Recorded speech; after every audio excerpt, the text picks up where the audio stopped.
I'm Dr. Jeff Fowler, and I'm an electrophysiologist here at the Bob and Patty Edwards Arrhythmia Center of Excellence at Overlake. The heart is an electrical organ. Different kinds of disturbances can arise with the electrical system, and that's known as an arrhythmia. Arrhythmias can be life-threatening or relatively benign, depending on a number of factors. Sometimes we treat these arrhythmias with device therapy. Devices include pacemakers and defibrillators.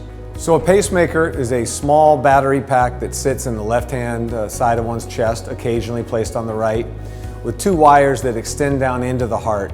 And these wires essentially act on a series of clocks, watching for electrical activity to occur in the heart. When that electrical activity, which represents mechanical squeezing of the heart, fails to occur, then the device will send a little impulse to the heart muscle, causing it to contract and keeping a patient's heart rate at a normal level. Defibrillators come actually in two varieties, if you will. There's a standard defibrillator that is meant simply to rescue or resuscitate the heart in the event of a cardiac arrest. We also have what's called a biventricular ICD, and these are meant more as a treatment for more advanced congestive heart failure or weakened heart muscles that don't squeeze in a coordinated fashion like they did, in healthier days. Devices are implanted here at Overlake in our Heart and Vascular Center. We utilize an electrophysiology laboratory. Pacemakers and defibrillators are inserted in the exact same fashion. In both instances, about a 4-centimeter incision is made under the left or right collarbone. We then run wires down into the top and bottom chambers of the heart, and those wires act as our leads attached to either the pacemaker or defibrillator. So during device implants here at Overlake, we generally use conscious sedation, which is a combination of medications to really eliminate pain or anxiety, but patients are able to interact with the providers and talk during the procedure. We use local anesthetic that eliminates any discomfort, and patients recover quite quickly.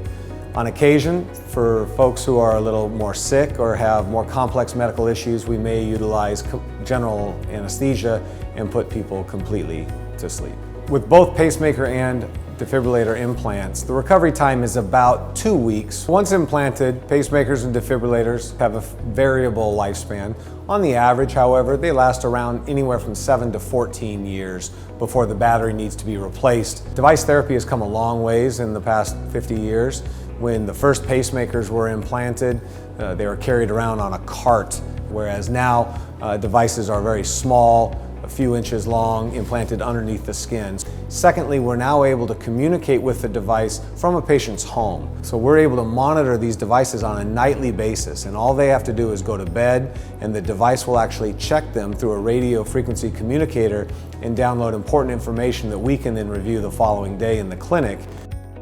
What I enjoy most about working here at Overlake Medical Center is the team approach that has been adopted in caring for patients in a patient-centered approach, where we have an opportunity to treat individuals, and in fact in electrophysiology we have the opportunity to cure problems, and that's a rare thing in medicine, and this team is dedicated to that.